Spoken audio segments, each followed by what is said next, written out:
السلام عليكم ورحمة الله وبركاته. الحمد لله الذي جعل الشمس والقمر بحسبان والنجم والشجر يسجدان وفضل زمانا على زمان كما فضل مكانا على مكان وإنسانا على إنسان ونشهد أن لا إله إلا الله وحده لا شريك له ونشهد أن سيدنا ومولانا محمدا عبده ورسوله. أما بعد فقد قال الله تعالى في كلامه المجيد وفرقانه الحميد. أعوذ بالله من الشيطان الرجيم. بسم الله الرحمن الرحيم. أفحسبتم أنما خلقناكم عبثا وأنكم إلينا لا ترجعون. وقال رسول الله صلى الله عليه وسلم: الدنيا سجن المؤمن وجنة الكافر، أو كما قال عليه الصلاة والسلام. الحمد لمن قدر خيرا وخبالا، الحمد لمن قدر خيرا وخبالا، والشكر لمن صور حسنا وجمالا، والشكر لمن صور حسنا وجمالا. আলহামদুলিল্লাহ, আল্লাহ পাক রব্বুল আলামিনের দরবারে লাখ কোটি শুকরিয়া যে আল্লাহ পাক রব্বুল আলামিন আমাদেরকে এই ফিতনা ফাসাদের জমানায় মসজিদে এসে কিছুদিনই কথা বলার এবং শোনার তৌফিক দান করেছেন। এই জন্য সকলে অন্তরের অন্তঃস্থল থেকে শুকরিয়া আদায় করে বলি আলহামদুলিল্লাহ। সম্মানিত হাজিরিন, আমি আপনাদের সামনে পবিত্র কুরআনুল কারীমের সূরাতুল মুমিনুনের 115 নম্বর আয়াতে কারিমা তেলাওয়াত করেছি এবং রাসূল কারীম সাল্লাল্লাহু আলাইহি ওয়াসাল্লামের অসংখ্য গণিত হাদিসে মুবারাকা থেকে একটি হাদিস পাঠ করেছি। আল্লাহ পাক রব্বুল আলামিন যদি তৌফিক দান করেন তাহলে এই একটি আয়াত ও হাদিসকে সামনে রেখে খুব মুখতাসর, খুব সংক্ষিপ্ত কিছু কথা বলবো। আল্লাহ পাক রব্বুল আলামিন যেন আমাদের সবাইকে প্রত্যেকটি ভালো এবং আমলি কথার উপর আমল করার তৌফিক দান করেন, আমিন। সম্মানিত হাজিরিন, আল্লাহ পাক রব্বুল আলামিন সূরাতুল মুমিনুনের 115 নম্বর আয়াতে কারিমার মধ্যে কি বলেন দেখেন। আল্লাহ পাক রব্বুল আলামিন দুনিয়ার মানুষদেরকে দেখে দেখে বলতেছেন, আফাহাসিবতুম আন্নামা খালাকনাকুম আবাসা। সম্মানিত হাজিরিন, দুনিয়ার যে কোনো কাজ, ছোট হোক বা বড় হোক, প্রত্যেকটা কাজের পিছনে কোনো উদ্দেশ্য থাকে কি থাকে না? একজন মানুষ এক জায়গায় দাঁড়িয়ে আছে, আপনি জিজ্ঞাসা করলেন কেন দাঁড়িয়ে আছেন, সে তার একটা উদ্দেশ্যের কথা বলবে। অমুক ব্যক্তি আসবে এই জন্য দাঁড়িয়ে আছে। এক ব্যক্তি এক জায়গায় বসে আছে, আপনি জিজ্ঞাসা করলেন কেন বসে আছেন, সে তার একটা উদ্দেশ্যের কথা বলবে। অমুক ব্যক্তি আসবে এই জন্য বসে আছে। এক ব্যক্তি এক জায়গায় যাইতেছে, আপনি জিজ্ঞাসা করলেন কোথায় যাইতেছেন, সে তার একটা উদ্দেশ্যের কথা বলবে, লক্ষ্যের কথা বলবে। অমুক ব্যক্তির সাথে দেখা করার জন্য যাচ্ছি, অমুক ব্যক্তির সাথে সাক্ষাৎ করার জন্য যাচ্ছি। তাহলে দুনিয়ার যে কোনো কাজ, ছোট হোক বা বড় হোক, প্রত্যেকটা কাজের পিছনে কোনো উদ্দেশ্য থাকে কি থাকে না? আজকে আমরা যারা কষ্ট করে মসজিদে এসেছি, আমাদের কোনো উদ্দেশ্য আছে কিনা? এই উদ্দেশ্যটা কি দুনিয়ার উদ্দেশ্য না আখিরাতের উদ্দেশ্য? আখিরাতের উদ্দেশ্য। তাহলে দুনিয়ার প্রত্যেকটা মানুষের প্রত্যেকটা কাজের পিছনে কোনো উদ্দেশ্য থাকে কি থাকে না? তাহলে আল্লাহ পাক রব্বুল আলামিন যে এই দুনিয়াতে, এই পৃথিবীতে হাজারো কোটি মানুষ সৃষ্টি করেছেন, আমার আল্লাহ পাক রব্বুল আলামিনের কোনো উদ্দেশ্য আছে কিনা? এই জন্য আল্লাহ পাক রব্বুল আলামিন দুনিয়ার মানুষদেরকে ডেকে ডেকে বলতেছেন, আফাহাসিবতুম আন্নামা খালাকনাকুম আবাসা, হে দুনিয়ার মানুষেরা, আমি মালিকের উত্তর দাও, আন্নামা খালাকনাকুম আবাসা, আমি কি তোমাদেরকে এমনিতেই সৃষ্টি করেছি কিনা? অনর্থক সৃষ্টি করেছি কিনা? খামাকা সৃষ্টি করেছি কিনা?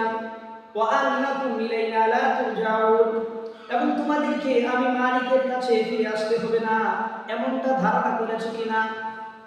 সূরাতুস সাদের 27 নম্বর আয়াতে কারিমার মধ্যে আল্লাহ রাব্বুল আলামিন বলেন, ওয়া মা খালাকনাস সামাআ ওয়াল আরদা ওয়া মা বাইনাহুমা বাতিলা, ওয়া মা খালাকনাস সামাআ ওয়াল আরদা, আমি আসমান এবং জমিন, ওয়া মা বাইনাহুমা, এবং এত দুই ভয়ের মাঝে যা কিছু আছে এইগুলোকে সৃষ্টি করি নাই বাতিলা, অনর্থক সৃষ্টি করি নাই, অযথা সৃষ্টি করি নাই, খামাকা সৃষ্টি করি নাই।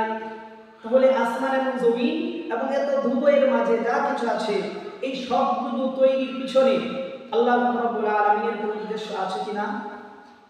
এই জন্য মুফাসসিরিনে কেরাম সূরাতুল মুমিনুনের 115 নম্বর আয়াত ও সূরাতুস সাদের 27 নম্বর আয়াত, এই দুইটা আয়াতকে সামনে রেখে মুফাসসিরিনে কেরাম 8টি প্রশ্ন রেখেছেন আল্লাহ রাব্বুল আলামিনের কাছে। আল্লাহ রাব্বুল আলামিনের কাছে বান্দার পক্ষ থেকে 8টি প্রশ্ন, যে 8টি প্রশ্নের উত্তর স্বয়ং আল্লাহ রাব্বুল আলামিন পবিত্র কোরআনুল কারীমের মধ্যে দিয়েছেন। বলেন সুবহানাল্লাহ। প্রথম প্রশ্ন, আমাকে আপনাকে দুনিয়ার সমস্ত মানুষকে আল্লাহ রাব্বুল আলামিন কেন সৃষ্টি করেছেন, কেন এই দুনিয়াতে প্রেরণ করেছেন, কেন এই দুনিয়াতে পাঠিয়েছেন? এই কথার উত্তরে আল্লাহ রাব্বুল আলামিন সূরাতুজ যারিয়াত 56 নম্বর আয়াতে কারিমার মধ্যে বলেন, ওয়া মা খালাকতুল জিন্না ওয়াল ইনসা ইল্লা লিয়াবুদুন, আমি মানুষ এবং জিন জাতিকে সৃষ্টি করেছি ইল্লা লিয়াবুদুন, একমাত্র আমি মালিকের ইবাদত করার জন্য, একমাত্র আমি মালিকের ইবাদত করার জন্য। তাহলে আমাকে আপনাকে দুনিয়ার সমস্ত মানুষকে আল্লাহ রাব্বুল আলামিন কেন সৃষ্টি করেছেন, কেন দুনিয়াতে প্রেরণ করেছেন, কেন দুনিয়াতে পাঠিয়েছেন?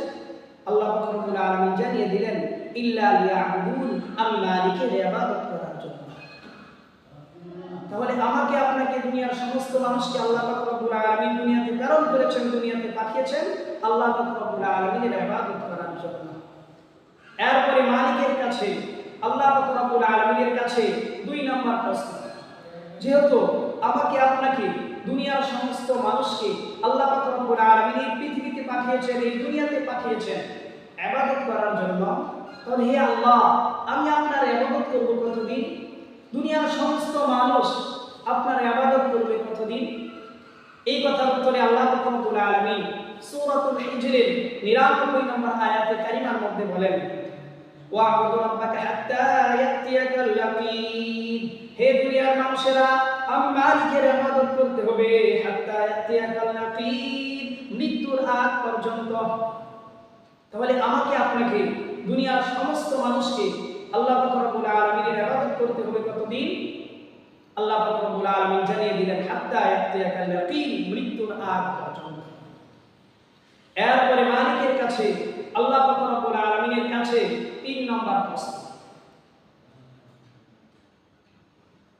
যেহেতু আমাকে আপনাকে দুনিয়ার সমস্ত মানুষকে আল্লাহ রাব্বুল আলামিনের ইবাদত করতে হবে মৃত্যুর আগ পর্যন্ত, তার মানে আমার আপনার কাছে মৃত্যু আসবে কিনা? এই কথার উত্তরে আল্লাহ রাব্বুল আলামিন সূরাতুল আনকাবুতের 57 নম্বর আয়াতে কারিমার মধ্যে বলেন, কুল্লু নাফসিন যায়িকাতুল মাউত, দুনিয়াতে যত মানুষ আছে প্রত্যেকটা মানুষকে মৃত্যুর স্বাদ আস্বাদন করতে হবে। এই মৃত্যুর হাত থেকে দুনিয়ার কোনো মানুষ বাঁচতে পারবে না, এই মৃত্যুর হাত থেকে দুনিয়ার কোনো মানুষ রেহাই পাবে না। মৃত্যু আমার আপনার দরবার পর্যন্ত চলে আসবে, এর মধ্যে কোনো সন্দেহ নেই। কুল্লু নাফসিন যায়িকাতুল মাউত, দুনিয়াতে যত মানুষ আছে, দুনিয়াতে যত প্রাণী আছে, প্রত্যেকটা মানুষকে, প্রত্যেকটা প্রাণীকে মৃত্যুর স্বাদ আস্বাদন করতে হবে। এরপরে মালিকের কাছে, আল্লাহ পাক রব্বুল আলামিনের কাছে 4 নম্বর প্রশ্ন। দুনিয়ার কোনো মানুষের নামে যদি মামলা করা হয়, সে যদি পলায়ন করে বিদেশে চলে যায়, তাহলে সে সাময়িকের জন্য হলে সে মামলা থেকে বাঁচতে পারে। কথা বলেন ঠিক কিনা? তাহলে আমি আপনি দুনিয়ার সমস্ত মানুষ যদি মৃত্যুর হাত থেকে পলায়ন করার জন্য এক দেশ থেকে অন্য দেশে চলে যায়, এক রাষ্ট্র থেকে অন্য রাষ্ট্রে চলে যায়, এক জায়গা থেকে অন্য জায়গায় চলে যায়, তাহলে আমি আপনি দুনিয়ার সমস্ত মানুষ মৃত্যুর হাত থেকে বাঁচতে পারবো কিনা? এই কথার উত্তরে আল্লাহ রাব্বুল আলামিন সূরাতুল আহজাবের 16 নম্বর আয়াতে কারিমার মধ্যে বলেন, কুল্লা ইয়ানফাকুল ফিরারু ইন ফারারতুম মিনাল মাউতি আও মিন কতলি ওয়া ইদাল লা তুমাত্তাউনা ইল্লা কলিলা। হে দুনিয়ার সমস্ত মানুষেরা, হে দুনিয়ার সমস্ত মানুষেরা, তোমরা যদি মৃত্যুর হাত থেকে পলায়ন করার জন্য এক দেশ থেকে অন্য দেশে চলে যাও, এক রাষ্ট্র থেকে অন্য রাষ্ট্রে চলে যাও, নানান জায়গায় গিয়ে আশ্রয় নেও না কেন, নানান জায়গায় গিয়ে আত্মগোপন করো না কেন, মৃত্যুর হাত থেকে পলায়ন করতে পারবে না। মৃত্যু তোমার দরবার পর্যন্ত চলে যাবে, এর মধ্যে কোনো সন্দেহ নেই। তাহলে মৃত্যুর হাত থেকে পলায়ন করার কোনো সুযোগ নেই। মৃত্যুর হাত থেকে দুনিয়ার কোনো মানুষ বাঁচতে পারে। এরপরে মালিকের কাছে 5 নম্বর প্রশ্ন। মৃত্যুর হাত থেকে যেহেতু পলায়ন করা যাবে না, তাহলে যদি মৃত্যুর হাত থেকে পলায়ন করার জন্য এমন কোন বিল্ডিং তৈরি করে নিই যেটা অনেক প্রোটেকশন হবে, যার চারপাশ লোহার আকাশ ঘেরাও থাকবে, যেখানে একটা মশা, একটা মাছি, একটা পিপিলিকা আমার অনুমতি ছাড়া ভিতরে প্রবেশ করতে পারবে না, তাহলে সেখানে আমার মৃত্যু মারা কোনো যাইতে পারবে কিনা? এই কথার উত্তরে আল্লাহ রাব্বুল আলামিন সূরাতুন নিসা 78 নম্বর আয়াতে কারিমার মধ্যে আল্লাহ রাব্বুল আলামিন বলেন, আইনামা তাকুনু ইউদরিকুমুল মাউত ওয়ালাউ কুনতুম ফি বুরুজিন মুশাইয়াদা। হে দুনিয়ার মানুষেরা, তোমরা যদি মৃত্যুর হাত থেকে পলায়ন করার জন্য নানা রকম প্রযুক্তির মাধ্যমে বিল্ডিং তৈরি করো না কেন, লোহার কাজ করো, প্রাসাদ নির্মাণ তৈরি করো না কেন, যেখানে একটা মশা, একটা মাছি, একটা পিপিলিকা তোমার অনুমতি ছাড়া ভিতরে প্রবেশ করতে পারে না, কিন্তু তোমার মৃত্যু, তোমার মালাকুল মউত তোমার দরবার পর্যন্ত চলে যাবে, এর মধ্যে কোনো সন্দেহ নেই। এরপরে মালিকের কাছে, আল্লাহ রাব্বুল আলামিনের কাছে 6 নম্বর প্রশ্ন। মৃত্যু যেহেতু আসবে হর হালতে, তাহলে মৃত্যুকে একটু আগে একটু পরে করা যায় কিনা? 1 মাস আগে 1 মাস পরে করা যায় কিনা? একটা কাজে হাত দিয়েছি, বাসা বাড়ির কাজে হাত দিয়েছি, কাজটা এখনো শেষ হয় নাই, ওই সময় যদি আমি মালাকুল মউত আজরাইল ফেরেশতাকে বলি আমাকে 1 মাস সময় দেন, তাহলে কি আমাকে আপনাকে মালাকুল মউত 1 মাস সময় দিবে? কথা বলেন। এই কথার উত্তরে আল্লাহ রাব্বুল আলামিন সূরাতুল আরাফের 34 নম্বর আয়াতে কারিমার মধ্যে বলেন, ওয়ালিকুল্লি উম্মাতিন আজাল, ওয়ালিকুল্লি উম্মাতিন আজাল, প্রত্যেকটা মানুষের জন্য আমি নির্ধারিত সময় রেখেছি তার মৃত্যুর জন্য। ফাইদা জাআ আজালুহুম, অতঃপর যখন ওই নির্ধারিত সময় চলে আসবে, নির্ধারিত মৃত্যুর সময় চলে আসবে, লা ইস্তাখিরুনা সাআতাও ওয়া লা ইস্তাকদিমুন, 1 সেকেন্ড আগেও মৃত্যু হবে না, 1 সেকেন্ড পরেও মৃত্যু হবে না। তার মানে মৃত্যু 1 মাস আগে 1 মাস পরে হওয়ার সম্ভাবনা আছে? সম্ভাবনা নেই। প্রত্যেকটা মানুষের মৃত্যু যেই সময় নির্দিষ্ট ছিল, যেই সময় নির্ধারিত ছিল, ঠিক ওই সময় হবে, এর 1 সেকেন্ড আগেও হবে না, 1 সেকেন্ড পরেও হবে না। এই ঘোষণাটা আল্লাহ রাব্বুল আলামিন। এখানে 2টা কথা ভালোভাবে মনে রাখবেন।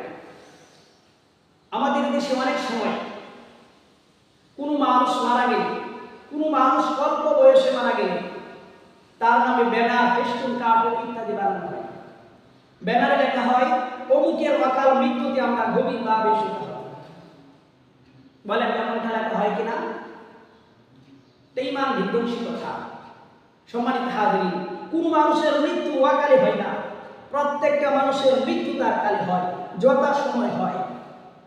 এই জন্য আল্লাহ রাব্বুল আলামিন বলেন, ওয়ালিকুল্লি উম্মাতিন আজাল, আমি প্রত্যেকটা মানুষের জন্য, প্রত্যেকটা উম্মতের জন্য আমি নির্ধারিত সময় রেখেছি তার মৃত্যুর জন্য।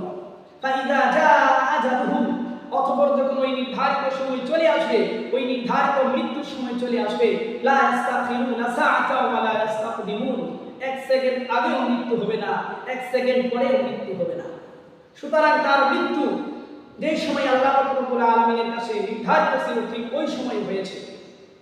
সুতরাং সে যত বড় মানুষ হোক না কেন, যত বড় ক্ষমতাধর হোক না কেন, যত বড় নেতা হোক না কেন, তার মৃত্যু আল্লাহ রাব্বুল আলামিনের কাছে যে সময় নির্ধারিত ছিল ঠিক ওই সময় হয়েছে। 1 সেকেন্ড আগেও হয় না, 1 সেকেন্ড পরেও হয় না। এই জন্য ওয়াকালের মৃত্যুর কথা বললে এটা সূরাতুল আরাফের 34 নম্বর আয়াতে কারিমার সাথে সাংঘর্ষিক হয়েছে। কেউ যদি এই ওয়াকাল মৃত্যুর কথা বলে তাহলে তার এই কথাটা কোরআন এবং হাদিসের সাথে সাংঘর্ষিক হয়ে যায়। কেউ যদি এই কথাটা ঈমান এবং ইয়াকিনের সাথে বলে তাহলে তার ঈমানের মধ্যে নুকসান পয়দা হয়ে যায়, ঈমানের মধ্যে ত্রুটি সৃষ্টি হয়ে যায়। এই জন্য প্রিয় ভাইরা আমরা এই জন্য এই কথা কখনো বলবো না অমুকের মৃত্যুতে আমরা গভীরভাবে শোকাহত, এই কথা আমরা আজ থেকে বলবো না, বরং আমরা বলবো অমুকের মৃত্যুতে আমরা গভীরভাবে শোকাহত। একজন মানুষ মৃত্যুবরণ করলে মানুষ আঘাতুর ব্যথাতুর হতেই পারে, এটা স্বাভাবিক, কিন্তু এটাকে ওয়াকাল মৃত্যু বলা যায় না। মনে থাকবে ইনশাআল্লাহ। এরপর দ্বিতীয় কথা হলো কোন মানুষ দীর্ঘদিন অসুস্থ থাকলে, দীর্ঘদিন হাসপাতালে থাকলে আমরা বলি উনি মৃত্যুর সাথে পাঞ্জা লড়তেছে। বলেন এমন কথা বলে কিনা? এটাই মান বিধ্বংসী কথা। পাঞ্জা লড়ার অর্থ বুঝেন? 2 হাত দিয়ে পাঞ্জা লড়তেছে, এইদিকে অথবা ওইদিকে। তার মানে উনি যদি সুস্থ হয়ে আসেন তার মানে উনি মৃত্যুকে পরাজিত করেছেন। বলেন না আলহামদুলিল্লাহ। উনি মৃত্যুর সাথে পাঞ্জা লড়তে লড়তে উনি সুস্থ হয়ে আসছেন, তার মানে উনি মৃত্যুকে পরাজিত করেছেন। বলেন না আলহামদুলিল্লাহ। উনি, এটা ঈমান বিধ্বংসী কথা, উনি অন্তিম সজ্জায় আছেন, উনি মৃতপ্রায় অবস্থায় আছেন, উনি মরে যাবে যাবে অবস্থায় আছেন। এই কথা বোঝানোর জন্য শত শব্দ আছে, আমি আপনি চাইলে এটা মানুষকে বোঝাতে পারি, কিন্তু মৃত্যুর সাথে পাঞ্জা লড়তেছে এই কথা আমরা আজ থেকে বলবো না ইনশাআল্লাহ। এই জন্য এই দুইটা কথা, ওয়াকাল মৃত্যু এবং মৃত্যুর সাথে পাঞ্জা লড়তেছে, এই দুইটা কথা ঈমান বিধ্বংসী কথা, এই দুইটা কথা আমরা আজ থেকে বলবো না ইনশাআল্লাহ।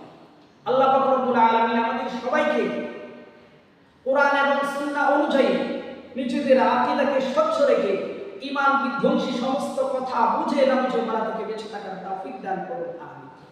এরপরে মালিকের কাছে, আল্লাহ পাক রব্বুল আলামিনের কাছে 7 নম্বর প্রশ্ন। মৃত্যু যেহেতু 1 সেকেন্ড আগেও আসবে না, 1 সেকেন্ড পরেও আসবে না, এমন কি হতে পারে আমার আপনার মৃত্যু চলে আসছে, ওই সময় যদি আমি আজরাইল ফেরেশতাকে বলি, মালাকুল মউতকে বলি আমাকে 1টা মিনিট সময় দেন, আমি তওবাটা করে নেই, তাহলে কি আমাকে আপনাকে মালাকুল মউত আজরাইল ফেরেশতা 1টা মিনিট সময় দিবে? কথা বলেন। এই কথার উত্তরে আল্লাহ পাক রব্বুল আলামিন সূরাতুল মুনাফিকুনের 11 নম্বর আয়াতে কারিমার মধ্যে বলেন, ওয়ালা ইউআখিরুল্লাহু নাফসান ইযা জাআ আজালুহা। প্রত্যেকটা মানুষের মৃত্যুর সময় যখন কাছাকাছি চলে আসবে, প্রত্যেকটা মানুষের মৃত্যুর সময় যখন চলে আসবে, ওই সময় যদি মালাকুল মউতের কাছে আজরাইল ফেরেশতার কাছে 1টা মিনিট সময় চাই যে আমায় 1টা মিনিট সময় দেন আমি তওবাটা করে নেই, তাহলে মালাকুল মউত আজরাইল ফেরেশতা 1টা মিনিট সময় দিবে না তওবাটা করার জন্য। এই জন্য মৃতপ্রায় অবস্থায় যাওয়ার আগে, মৃত্যুর আগে আমার আপনার তওবা করার দরকার আছে কিনা? বড় আজীব একটা কথা। সূরা ইউনূসের 90 নম্বর আয়াতে কারিমার মধ্যে আল্লাহ রাব্বুল আলামিন বলেন, হাত্তা ইযা আদরাকুল গরক। ফেরাউন যখন মুসা আলাইহিস সালাতু ওয়াস সালামের পিছনে পিছনে রওনা করতেছিল, সমুদ্র দিয়ে মুসা আলাইহিস সালাতু ওয়াস সালামের পিছনে পিছনে রওনা করতেছিল মুসা আলাইহিস সালাতু ওয়াস সালামকে ধরার জন্য। মুসা আলাইহিস সালাতু ওয়াস সালাম সমুদ্র পার হয়ে গেলেন, ফেরাউন সমুদ্রের মাঝখানে, ফেরাউন ডুবে মরে যাবে যাবে অবস্থা। এই কথাটাই আল্লাহ পাক রব্বুল আলামিন সূরা ইউনূসের 90 নম্বর আয়াতে কারিমার মধ্যে বলেন, হাত্তা ইযা আদরাকুল গরক। 4 পাশ থেকে ফেরাউনকে যখন পানি এসে আক্রমণ শুরু করে দিয়েছে, ফেরাউন ডুবে মরে যাবে যাবে অবস্থা, তখন ফেরাউন আল্লাহ পাক রব্বুল আলামিনের কাছে বলতেছে, আমানতু আন্নাহু লা ইলাহা ইল্লাল্লাযী আমানাত বিহি বানু ইসরাঈল। আমানতু আমার বুঝে আসে মালিক একজন আছেন, আমানতু আমি ঈমান আনলাম, আন্নাহু লা ইলাহা কোন মাবুদ নেই, কোন ইলাহ নেই, ইল্লাল্লাযী আমানাত বিহি বানু ইসরাঈল। বনি ইসরাঈল যে মালিকের উপর ঈমান এনেছে, আমি ফেরাউন সেই মালিকের উপর ঈমান আনলাম, ওয়া আনা মিনাল মুসলিমিন, আর আমি একজন মুসলমান। ওই সময় আল্লাহ রাব্বুল আলামিন ফেরাউনের ঈমান কবুল করলেন।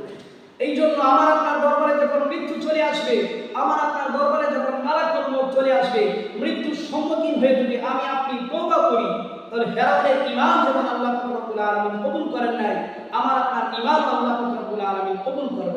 এই জন্য মৃতপ্রায় অবস্থায় যাওয়ার আগে আমার আপনার দরবারে মৃত্যু চলে আসার আগে তওবা করার দরকার আছে কিনা? জিবরাইল এরপরে আসে। জিবরাইল আমিন যখন দেখতেছে যে ফেরাউন কালিমা পড়ে মুসলমান হয়ে যাইতেছে, ওই সময় জিবরাইল আমিন আল্লাহ পাক রব্বুল আলামিনের হুকুমে সমুদ্রের তলদেশ থেকে কাদা মাটি এনে ফেরাউনের মুখের মধ্যে দিয়ে দিছে, কালিমা উচ্চারণ করতে দেয় না।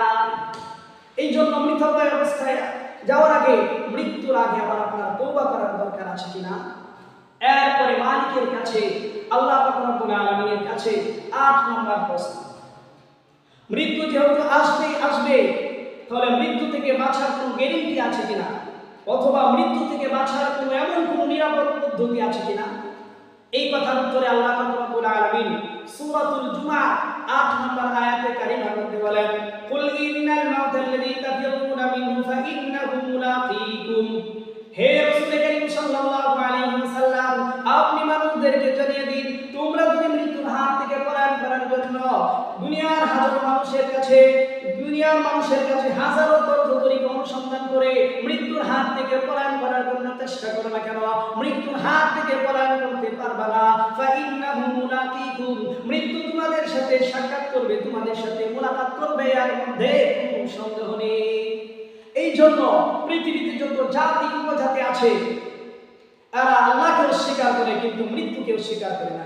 যেমন হিন্দু, বুদ্ধ, খ্রিস্টান, চাকমা, রাশিয়া, মণিপুর, সাঁওতাল, যত জাতি উপজাতি আছে, তারা আল্লাহকে অবিশ্বাস করে, আল্লাহকে অস্বীকার করে কিন্তু মৃত্যুকে অস্বীকার করে না। সুতরাং এই মৃত্যু দুনিয়ার কোন মানুষকে নিরাপত্তা দিবে না। এই মৃত্যুর হাত থেকে দুনিয়ার কোন মানুষ বাঁচতে পারবে না। নিজের যদি অনেক কোটি কোটি বিলিয়ন টাকা থাকে, এই টাকা আমাকে আপনাকে মৃত্যুর হাত থেকে বাঁচাতে পারবে না। নিজের যদি অনেক ক্ষমতা থাকে, এই ক্ষমতা আমাকে আপনাকে মৃত্যুর হাত থেকে বাঁচাতে পারবে না। টাকা যে মানুষকে মৃত্যুর হাত থেকে বাঁচাতে পারে না, এর একটা উদাহরণ দিচ্ছি, দৃষ্টান্ত দিচ্ছি, শুনেন। আপনারা হয়তো নুরুল ইসলাম বাবুরের নাম শুনেছেন, যিনি চেয়ারম্যান অফ যমুনা গ্রুপের চেয়ারম্যান ছিলেন, যমুনা ফিউচার পার্কের মালিক ছিলেন। পুরা এশিয়া উপমহাদেশের মধ্যে টপ 10 অর্থশীল 10 জন ধনীদের মধ্যে তিনি 6 নম্বরে ছিলেন। পুরা এশিয়া উপমহাদেশের মধ্যে তিনি 6 নম্বর ধনী ছিলেন। যমুনা ফিউচার পার্কের সামনে যে মার্কেটটি তিনি করেছিলেন, এই মার্কেটটি আগে পুরা এশিয়া উপমহাদেশের মধ্যে 2 নম্বরে ছিল, এখন 3 নম্বর দ্বিতীয় অবস্থানে আছে। এই জন্য বড় বড় রাস্তার পাশে যখন যাবেন, রাস্তার পাশে তাকালে দেখবেন বিশাল বড় বড় সাইনবোর্ড টাঙানো। ওই সাইনবোর্ডে লেখা যমুনা গ্রুপের নিজস্ব সম্পত্তি। তার মানে যত খালি জায়গা আছে সব যমুনা গ্রুপের মালিকের। ওই নুরুল ইসলাম বাবুল ওইটার চেয়ারম্যান ছিলেন। বাংলাদেশে যখন প্রথম করোনা শুরু হয়, ওই নুরুল ইসলাম বাবুল করোনা রোগে আক্রান্ত হন। 13 জুন নুরুল ইসলাম বাবুল করোনা রোগে আক্রান্ত হন। 14 জুলাই নুরুল ইসলাম বাবুল মারা যান। বাংলাদেশে যখন প্রথম করোনা শুরু হয়, তখন গাড়ি, রেলগাড়ি, বিমান, হেলিকপ্টার কোনো কিছু এলাও ছিল না, সব কিছু স্থগিত পরিবেশ ছিল। ওই নুরুল ইসলাম বাবুল যখন 13 জুন করোনা রোগে আক্রান্ত হন, তখন তিনি কি করলেন? প্রাইভেট জেট, নিজস্ব বিমানের মাধ্যমে সিঙ্গাপুর থেকে 6 জন চিকিৎসক নিয়ে আসলেন। আর এই করোনা যেখানে ধরা পড়েছিল চীনের উহান প্রদেশ, ওইখান থেকে আরো 6 জন চিকিৎসক নিয়ে আসলেন, 6 12। এই 12 জন বিশেষজ্ঞ ডাক্তার একটা ইউনিট গঠন করলেন। এই 12 জন বিশেষজ্ঞ ডাক্তার 1 মাস পর্যন্ত নুরুল ইসলাম